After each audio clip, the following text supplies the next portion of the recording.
norime pakviesti pirmąją pranešėją, tai visuomeninės organizacijos Gelbėkit vaikus generalinė direktorė Laura Milčienė, kuri pakalbės apie revoliuciją. Prašau, švelnumo revoliuciją. Ačiū. Ačiū. Labas rytas. Tai labai šiaip smagu iš tikrųjų matyti tiek daug bendraminčių šitoje salėje susirinkusių, nes kiek žvalgausi, tai ir labai daug pažįstamų veidų matau. Tai iš ties, kada rinkomės temą ir galvojau, kaip kalbėti tokią dieną ir ką norėtųsi papasakoti. Ir pasirinkau dvi istorijas, nuo kurių norėčiau pradėti. Ir tos dvi istorijos yra apie bežionės ir bežioniukus, galvojant ne tik apie žmonių šeimas, bet ir apie kitas šeimas. Tai pirmoje istorijoje bežionės buvo patalpintos viename kambaryje ir kambario viduryje buvo pastatytos kopėčios. Virš tų kopėčių kabėjo didžiulė kekė bananų. Mes galime įsivaizduoti, kaip tai masino bežionės greičiau užlipti ir nusiskinti bananą iš tos kekės. Kada bežionė bandydavo lipti, ją apliedavo šalto vandens srovė. Kas atsitiko tarp tų 5 bežionių būnančių kambaryje? Kai lipo kita bežionė, esančios kambaryje bežionės ir patyrusios tą šaltą vandenį, nusprendė tas bežionės sustabdyti. Ilgainiui bežionės kambaryje buvo pradėtos keisti. Viena bežionė išleidžiama iš kambario, įvedama nauja, ta, kuri tokios patirties neturi. Bežioniai prisiartinus prie kopėčių, lygiai taip pat bežionės ją stabdo. Nebenori, kad jinai liptų, dėl to, kad žino, jau formuojantis kolektyviniai pasąmoniai, kad ten yra grėsmė.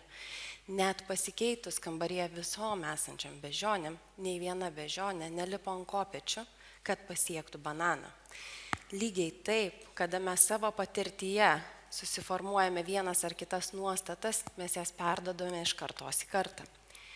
Kitoje istorijoje, arba tiksliau jau labai realiame eksperimente, kuris atliktas jau senokai 1958 metais mokslininko Harry Harlow, kuris tyrinėjo mažus bežioniukus. Ką jisai padarė? Jisai mažus bežioniukus atskyręs nuo mamų bežionių, kurios dar nebuvo patyrusios mamos švelnumo ir meilės, patalpino prie 2 dirbtinių mamų. Tos 2 mamos buvo labai skirtingos. Abi pagamintos iš metalo, viena tik tai iš metalinės vielos, bet turinti pieno buteliuką, ir kita iš vielos, tačiau aptraukta švelnia medžiaga. Medžiaga, prie kurios gera glaustis. Kas išėjo iš šio eksperimento, kad kada bežionės išalkdavo, jos bėgdavo pas tą mamą, kuri turi pieno. Bet visą kitą laiką jos leisdavo prie bežionės, kuri yra švelni ir prie kurios yra gera prisiglausti. Vadinasi, jau čia labai ankstyvam laikotarpiu mes žinom, kad mums reikia labai daug švelnumo tam, kad mes galėtume vystytis, būti kūrybiški, lavėti, norėti mokytis. Ir tas atsiranda pačiom pirmom gyvenimo dienom ir ypatingai pirmaisiais metais. Tai iš tikrųjų ta prieraišumo tokia teorija, ar ne, ir revoliucija, gal čia dar anksti būtų sakyti, bet tokie tyrimai tikrai yra labai revoliuciniai, kada mes suprantam, kad be santykio ir be ryšio mes negalime niekur pajudėti ir santykis yra būtinoji dalis. Ir jeigu šiandien ar šiais metais gimusių vaikų tėvų paklaustume, ko jie linkėtų savo vaikui, kokį jie norėtų tą savo vaiką matyti suaugusi, sakykime, jį būnantį 25 metų amžiaus, ko jie norėtų ir tikėtųsi 2050 metais. Ir mes daugybę kartų esam klausę tėvų, kaip jie norėtų matyti tuos savo suaugusius vaikus. Ir esu garantuota, kad didžioji jų dalis įvardintų labai daug gražių savybių. Kad vaikas būtų atsakingas, kad būtų protingas, kad būtų sąmoningas, jautrus, empatiškas kitiem, kad turėtų daug ryžto, kad būtų švelnus ir begalė visų kitų dalykų. Ir iš tikrųjų, kiekvienas tėvas nori geriausio savo vaikui. Kaip jis tą gerumą supranta, tai yra turbūt kiekvieno mūsų suvokimo klausimas, bet jie nori gerų dalykų. Ir žinot, koks pagrindinis žodis, kurį tėvai visada pasako? Jie nori, kad vaikas būtų laimingas.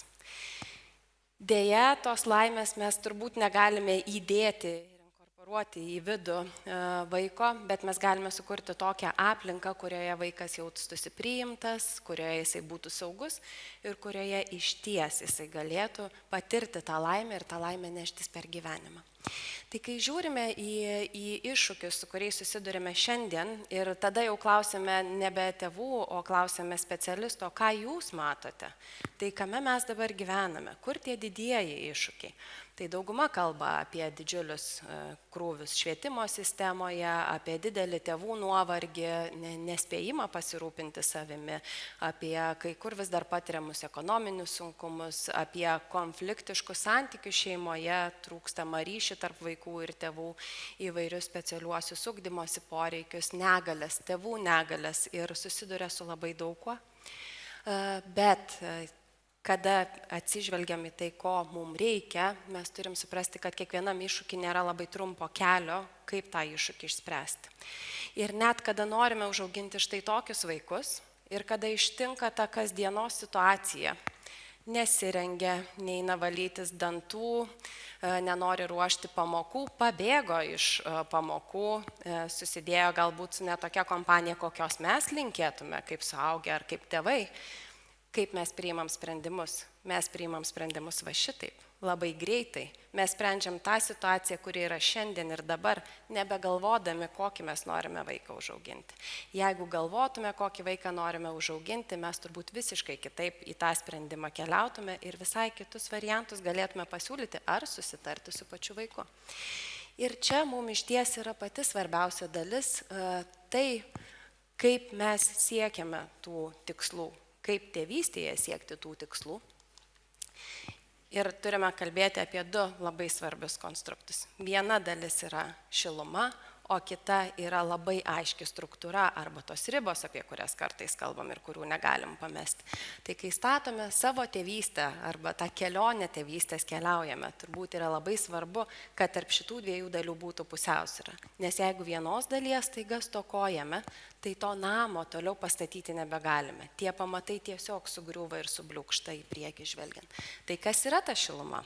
Arba kaip mes galime suteikti daugiau šilumos ir suteikti daugiau švelnumo savo vaikam, tai pirmiausia mes turime užtikrinti, kad vaikas jaučiasi visiškai saugus. Ir čia dažniausiai kalbame ne tiek apie fizinį saugumą, kur yra mūsų prievolė kaip suaugusių žmonių padaryti taip, kad vaiko aplinka būtų fiziškai saugi, bet čia mes kalbame apie tai, kaip sukurti tą emocinį saugumą. Kaip vaikas gali būti atlieptas ir išgirstas toje aplinkoje, kur jisai yra, kaip jisai gali jausti saugus ten, kur jisai gyvena, ten, kur jisai mokosi, su tais suaugusiais žmonėms, su kuriais susiduria savo gyvenimą. Tai pirmiausia, mums reikia užtikrinti jo emocinį saugumą. Tuomet mums reikia būtinai užtikrinti, kad vaikas jaustųsi besąlygiškai mylimas. Ir psichologiniuose tyrinėjimuose iš tikrųjų labai dažnai kalbam apie tą besąlyginės meilės savoką, kad kada gimsta kūdikis, ko reikia kūdikiui, kad jisai jaustų tą šilumą iš savo tėvų, tai tokio besąlyginio žavėjimosi žvilgsnio. Pirmiausia, žiūrėti į kūdikį ir juo besąlygiškai žavėtis, ar ne? Ir nepamesti turbūt to pakeliui, augant tam vaikui, keliaujant link pilnametystės, kai kartais tikrai sunku padaryti tą, ar ne, iškilus vienam ar kitam iššūkiui. Bet tą meilę nuolat puoselėti, auginti ir parodyti. Ir čia turbūt vienas esminių dalykų ir tai, ką parodysiu vėliau, tai labai susisies, tai meilės išreiškimas žodžiais ir veiksmais. Mes žinome, kas patinka vaikam, labai svarbu kartais tą atliepti, jeigu vaikas sekmadieniais mėgsta blynus valgyti, labai svarbu kartais tos blynus nepaprašytam iškepti ir paduoti, ar ne, ir tokiu paprastu būdu parodyti tą savo šilumą. Bet ir kitas dalykas, labai dažnai įvardinti, ką jie mums reiškia, ką mes apie juos galvojame, kiek šilumos jiem jaučiame ir kaip stipriai mes juos mylime. Nes savaime suprantamų dalykų nėra, kad ir kaip norėtųsi, kad aš tai myliu, taigi žino. Ir tada, kai pasakai, gal ir ne visada atsimena, gal ne visada matosi iš mūsų pačių suaugusių elgesio. Mums labai svarbu tam, kad suteiktume vaikui šilumą, suvokti, kaip vaikas mąsto. Kas dedasi jo galvelėje, kas vyksta jo gyvenime, kokiam jisai yra apskritai mąstymo etape. Ir tai yra neatsiejama dalis nuo apskritai vaiko raidos suvokimo, kad mes galėtume išsikelti vaikui lūkesčius tokius, kurie atitinka jo raidą ir jo gebėjimą. Nes mąstymas kinta per gyvenimą, ar ne? Ir yra labai daug ir magiško mąstymo, ir kitų mąstymo aspektų, abstrakčių sąvokų, konkrečių sąvokų. Ir vaikui besivystant, mums svarbu žinoti, kokiam etape jisai yra, kad galėtume kuo geriau atliepti su savo šiluma. Kita tėvų, turbūt sakyčiau, čia gal ir prievolė labiau, tai yra galvojimas apie tai, ko vaikui reikia esant tam tikro amžiaus. Nes norai yra viena dalis, ar ne, ir labai gera juos išpildyti kartais. Tačiau tai, ko vaikui reikia, tėvai turėtų prisimti atsakomybę, žinoti ir atliepti pagal poreikį. Nes tai, ko reikės mažam vaikui, to galbūt nereikės arba visai kitaip reikės paaugliui. To, ko reikės kūdikiui, jau tikrai nebereikės 3-mečiui ar 4-mečiui. Tai tikrai visą laiką atsižvelgti į tai, kokiam raidos etape. Ir čia yra tokio pasiruošimo šiek tiek, ar ne, mes ateinam į tėvystę ne per vieną dieną ir tikrai suvokti, kokią atsakomybę su tuo prisiėmė, yra be galo svarbu. Ir dar vienas aspektas apie šilumą yra galvoti apie tai, kaip vaikas jaučiasi. Pabandyti įlipti į jo batus laikas nuo laiko, pabandyti suvokti, nuskaityti, kas vyksta, domėtis, girdėti, ką sako, nepabėgti tada, kada nori šnekėti. Ir labai dažnai sakoma, tai paaugliai nenori kalbėti su mumis. Nori kalbėtis, bet nori kalbėti tada, ne kada mes norim ir ateinam ir užduodam vieną ar kitą klausimą, bet nori kalbėti tada, kada tikrai jaučia, kad juos gali išgirsti ir tada, kada ateina impulsas iš vidaus, kad dabar noriu pasakyti. Deja, tokiam bėgimo etape ir greitam mūsų gyvenime iš tikrųjų, dažnai ką sakom, palauk, tuoj, pabaigsiu daryti šitą, pabaigsiu daryti tą, tada galėsim susėsti ir pašnekėti. Nėra kada susėsti ir pašnekėti. Pašnekėti galim dabar, tada, kada iš tikrųjų tas noras ateina. Ir šalia to, jeigu augintume tik su šiluma, mes be abejo negalėtume išlaikyti ir užauginti to vaiko tokio, kokį norėtume jį matyti suaugusi. Dėl to, kad nepaisant visos šilumos, kurią norim skleisti, tai be jokios abejonės mums reikia tam tikrų ribų ir tam tikrų nusistovėjusių tvarkų ir susitarimų, kad mes galėtume išgyventi visuomeniai. Tai pirmiausia, ką suaugę gali padaryti ir kuo gali padėti vaikui augant, tai yra suteikti labai tokias aiškias elgesio gaires. Kokio elgesio mes tikimės, koks elgesys mūsų susitarimu yra priimtinas ir nepriimtinas tiek mūsų šeimoje, tiek mūsų klasiai, bendruomeniai, visuomeniai pagaliau plačioje, ar ne, ką mes priimam kaip elgesio normą, ko mes nepriimam kaip elgesio normas. Vaikui labai aiškiai paaiškinti, bet kur jam kyla klausimas arba ką turime paaiškinti, labai suprantamais, vėlgi nuo amžiaus priklausomais žodžiais ir išmintimi, nes tai, kad mes kalbame sudėtingomis frazėmis arba labai ilgais sakiniais, tai nebūtinai įkrenta, ar ne, net ir mums patiems suaugusiems klausant yra ganėtinai sudėtinga, kada labai sudėtingai šnekam, bet kada labai paprastai ir aiškiai ir pritaikytai pagal vaiko raidos gebėjimus, tada tikrai galime daug daugiau susitarti. Ypatinga dalis yra padėti vaikui pasiekti sėkmę. Sudaryti sąlygas pasiekti sėkmę. Jeigu jam nesiseka daug kur, būna tokių situacijų, tokių etapų ar vaikų, kurie galbūt yra labiau atskirti ir apleisti, kada iš ties atrodo, kad tavo gyvenime viskas yra nesėkminga. Tai apie laimingą vaiką, būnantį jaunų suaugusių, turbūt būtų sudėtinga šnekėti. Tai aplinkui esantys suaugę turėtų sudaryti sąlygas pasiekti sėkmę, suformuoti užduotis, lūkesčius ir aplinkybės taip, kad vaikas tą sėkmės jausmą galėtų neštis per gyvenimą, kad jisai jaustųsi, kad jisai yra tinkamas, o ne nevertas kažkur tai būti. Būti teigiamų pavyzdžių. Tai turbūt labai jau sena tiesa, ar ne, kokį pavyzdį rodome, tokį ir gaunam, bet iš tikrųjų tą patį turbūt ir matom kasdienybėje. Mes atsinešam vienas ar kitas vertybinės normas, mes atsinešam vienokį ir kitokį elgesį, net žodyną, kurį atkartojame tarp žmonių, dėl to, kad mes tokį pavyzdį turime, tokiame savo burbule gyvename. Ir labai svarbu padrąsinti vaikus reikšti savo mintis ir idėjas. Tik tada, kada mes juos įgaliname įgarsinti save, kada įgaliname pasakyti savo nuomonę, tada galime bendradarbiauti ir ieškoti sprendimų kartu. Nes nei viena problema ar kažkoks iššūkis, su kuriuo susidurime, negali ir neturėtų būti išspręstas be vaiko.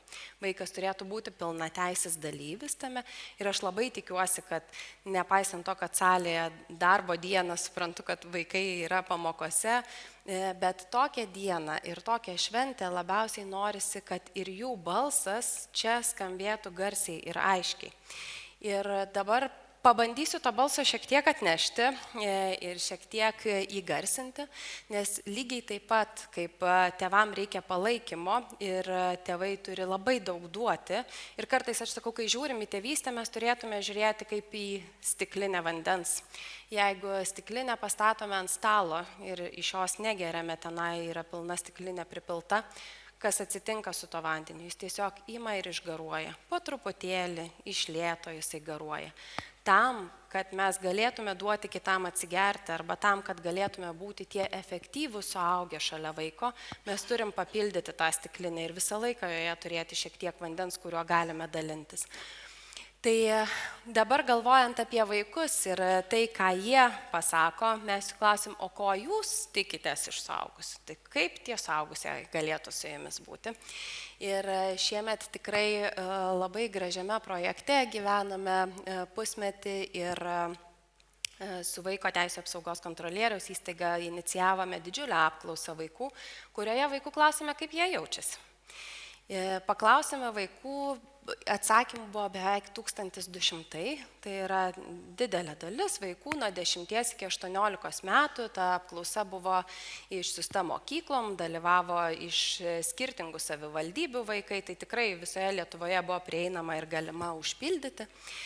Ir kai vaikų klausime, o kaipgi jie jautėsi per pastarąjį mėnesį, kaip jie galėtų savo emocinę būseną įvertinti 10 balų skalėje, taip kaip įprasta mokykloje, jie savo emocinę būseną vertino 6,8 balo.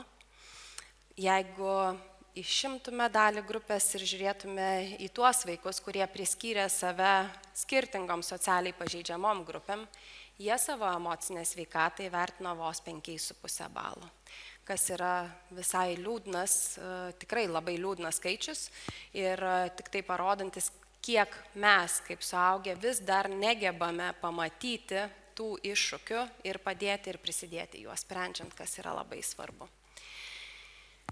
Ko vaikai norėtų savo kasdienybei arba kas juos lydėtų galbūt į laimingesnę vaikystę ir ko jiem reikėtų, tai jie tikrai daug dažniau norėtų jausti tokį labai ramų pasitikėjimą savim. Būtų tokios ramybės, kažkokio nusistovėjimo kasdienybei, norėtų daugiau džiaugsmo ir džiaugsmingo akimirkų, labai to ir linkiu, manau mes kiekvienas irgi to norėtume savo gyvenime. Ir ko dar labai norėtų turėti daugiau drąsos. Vadinasi, jeigu mes truputėlį padėtume ir padrasintume, turbūt tos drąsos pojūtis visai kitaip jaustųsi. Visgi, ko jie nenorėtų arba norėtų jausti daug mažiau savo kasdienybėje. Ir čia yra tokia skaudi dalis, dėl to, kad akivaizdu, kad tuos jausmus jie atpažįsta, kad tie jausmai gyvena juose ir jie su jais nuolat turi susidurti. Tai yra buvimas nepakankamu ir gilus liūdesys.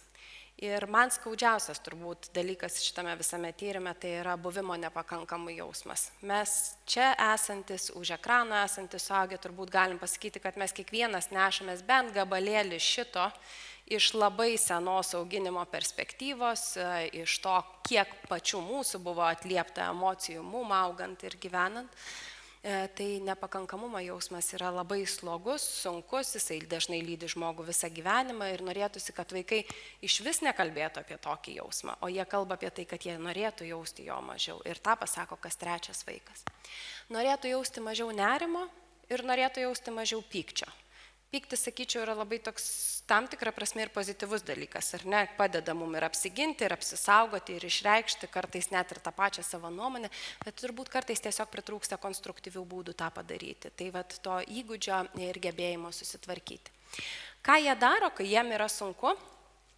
klausosi muzikos. Kas antras vaikas klausosi muzikos ir kada gavom šitus atsakymus, tikrai apsižvalgius, kai eini ir sutinki vieno ar kito amžiaus vaikus, o ypatingai turbūt paauglius, ką dažniausiai matai, tai yra ausinės ar ausyse įkištos ausinės ar didžiulės ant galvos ausinės. Ir tai toks paauglio paveikslas šių dienų yra, kad natūralu, kad tai yra vienas iš būdų tvarkytis su tuo, ką aš jaučiu. Aš labai linkiu mums visiems kaip suaugusiems tikrai paklausyti, ko klauso vaikai. Paklausyti tos muzikos, išgirsti žodžius, nes tie žodžiai, kurie yra dainų tekstuose, jie kalba. Ir jie kalba apie tai, kaip vaikai jaučiasi. Jie atspindi tą kasdienę būseną. Tai grįžę į namus paklausykite grojaraščio vaikų ir išgirskite, kuo jie gyvena. Didelė dalis vaikų, kas antras, kas trečias vaikas verkiasi arba išsikalba su draugais, su savo bendramžiais, stengiasi neparodyti, kai jiems sunku, uždaryti savo jausmus arba atsiriboti ir kažkur užsisklęsti vienumoje. Ir tai yra liūdni rezultatai. Šitų norėtųsi, kad nebūtų, ne jų nematyti, bet kad jų nebūtų ir kad vaikai taip nesijaustų. Ko nori ir ko tikisi, ir čia turbūt einant link tos švelnumo revoliucijos, kodėl mums jos taip stipriai reikia, nes evoliucijoje mes jau esame labai stipriai pažengę į priekį, jau kartais netrodo nežinai kur toliau, bet iš tikrųjų dabar turėtume įjungti tą kitą signalą, pamatyti tuos nematomus, išgirsti negirdimus, ir sukurti tą tokį švelnumo burbulą, nebijant visų etikečių apie supermamas ir supertėčius, bet sudarant tokią labai saugią aplinką vaikui išgyventi ir užaugti tuo laimingu suaugusiuoju. Nes ko vaikai šiandien nori ir ko tikisi iš suaugusiųjų, jie iš tikrųjų labai nori būti išklausyti ir nekritikuojami, kada yra išklausomi. Jie labai nori, kad jais domėtųsi, kaip jie jaučiasi ir kad suaugę tą darytų savarankiškai. Kad nereikėtų priminti jiem ar ne ir ateiti ir iškloti visko, kaip yra tavo viduje, bet jie norėtų, kad suaugę iš tikrųjų ateitų ir paklaustų ir kad jie padėtų rasti sprendimą drauge. Kad yra tų situacijų, net ir vaikai patys jas identifikuoja, kuriuose norėtųsi suaugusio paramos ir išbuvimo šalia, kada yra sudėtingos situacijos, o kartais galbūt net ir paties sprendimo pasiūlymo ir susitarimo. Ko jie nenori, tai jie nenori, kad suaugę šauktų ir kaltintų. Jie labai nenori, kad suaugę juos lygintų su kitais ar tarpusavyje, tarp brolių sesių. Ir jie labai nenori tų nuvertinančių frazių, kurios vis dar gajos žodynuose, ar ne? Kad tai praeis, nustok verkti, kitų nuvertinančių mūsų pasakymų ir tą reikėtų išbraukti ir turbūt labai sėkmingai pamiršti ir negyventi tuo. Ir kur dabar aš noriu jūs pakviesti, tai kai sakiau, kad pamatyti tuos nematomus, išgirsti negirdimus ir tikrai pažinti tą tokią švelnumo dalį ir dalykus, kurie nėra savaime suprantami, tai aš išties noriu parodyti jums šio projekto finalą, video įrašą, kuris buvo sukurtas pagal apklausą ir mes pakvietėme paauglius sudalyvauti tokiame bandyme ar socialinėje iniciatyvoje, kurioje jie galėtų papasakoti, kaip jie jaučiasi. Jeigu galėtume tą ir įjungti. Taip, aš žinau, kad mano emocijos jų yra labai daug, bet viską kaltinti ant paauglystės ir kad tai viskas yra tik mano galvoje, man tai pavyzdžiui nepadeda. Aš ir iš tikrųjų tikiuosi, kad mano tėvai manim didžiuojasi. Jeigu būna sunku, tai nueinu pas mamą pakalbėti, pabūti tiesiog šalia. Mano paauglystė buvo, sakyčiau, labai spalvinga ir man norėjosi daug išmėginti, daug pabandyti.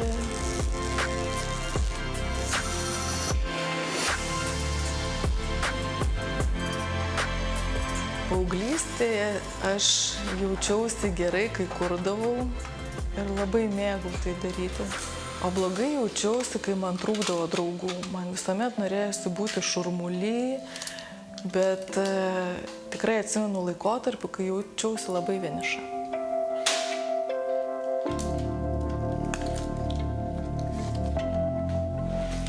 Organizacija Gelbėkit vaikus kreipėsi į mane su mintimi, kad labai norėtų atspindėti apklausą, kurią atliko net su 1000 vaikų. Ir apklausa buvo apie vaikų jausmus ir emocinę būklę. Labas. Aš Agnė, klausinėsiu tave šiandien.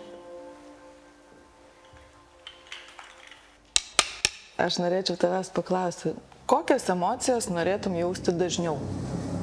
Dažniau jaus norėčiau pasididžiavimo savimi, čiut daugiau džiaugsmo, nes kartais jo tikrai pritrūksta, ypač daug pykčio dabar kažkodėl, nelabai žinau kodėl, bet... Nenorėčiau kur pyktis, liūdėti. Nemalonu jaustis liūdnam. Pasikalbėti su kažkuom, apie ką tu jauti ir kas tave kamuoja, yra geriau negu slėpti viską ir kad tas pyktis ar bet kokia emocija tiesiog augtų ir po to išsilieja nenorimų būdu. Kai būna sunku, tai aš dažnai bandau nusiraminti iš tikrųjų ir bandau save kaip nors paguosti. Kitą dieną, pavyzdžiui, kažką gerą veiksiu, ar šiaip kažkas gali gerą nutikti. Mūsų pasaulis netobulas, gali įvykti pykčiai, nesklandumai, galim nesueiti charakteriais kartu su kažkuo. Bandau paaiškinti savo, kad yra skirtingų žmonių, aš ne viena tokia. Ką suaugusiai turėtų pradėti daryti, kad padėtų vaikams, kai jiems būna sunku ar liūdna? Duoti šansą vaikui apsiraminti ir išsipasakoti problemą. Žinot, kada jas palikti ramybėj. Nelystų gal tiek, nes vis tiek tos vienatvės gal labiau reikia, kad susitaikyti su tuo. Gal pamokyti, kad viskas paskui bus gerai ir kad nereikia visą laiką galvoti, kad vienas blogas dalykas gali viską padaryti blogai. Ačiū, Pit, labai.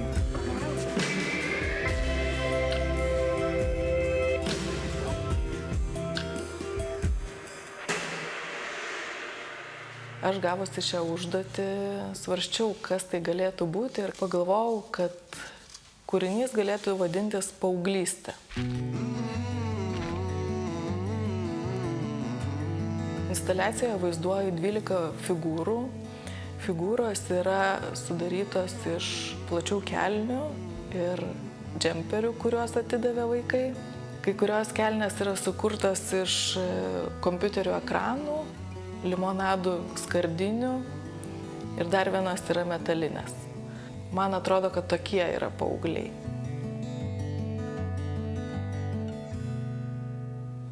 Aš turiu tokį mažą siurprizą. Labas, Morta. Čia mama. Man uždavė klausimą, kokiamis tavo savybėmis aš žaviuosi. Viena pirmųjų, kuri šauna į galvą, tai tavo pareigingumas.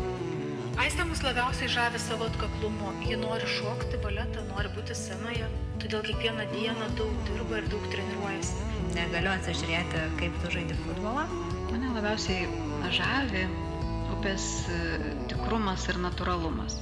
Taip pat vertinu labai jo gerumą, jis moka pastebėti kitus. Žaviuosi savo dukros nuoširdumu, jos jautrumu ir empatija.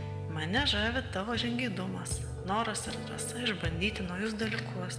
Labai linksma tada būna ir labai tavim didžiuojas. Nu ir dar turbūt vienas iš dalykėlių, kurį norėjau pasakyti, kad tu juk žinai, kaip stipriai mes su mama tave myli, ane? Na tai, bučkis. Nu, iš ties malonu tai girdėti.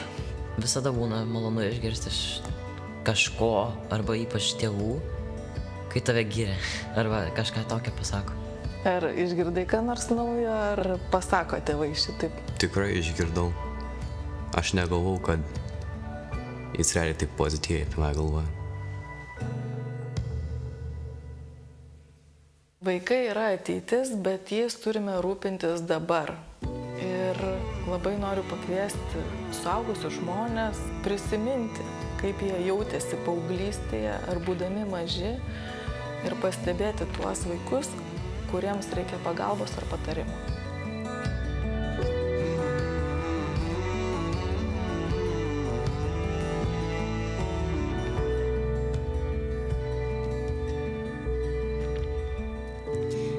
Tai aš turbūt galiu tik prisidėti, ar ne? Su be galo didelė padėka tiem vaikam, kurie sudalyvavo, visiems, kurie dalinosi istorijom ir kurių mes laukiam kelių šimtų turbūt ir tiem vaikam, kurie nusifilmavo čia ir papasakojo savo istorijas.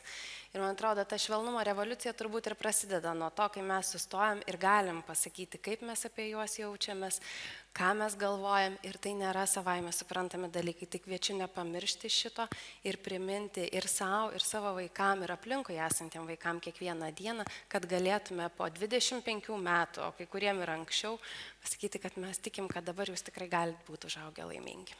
Ačiū.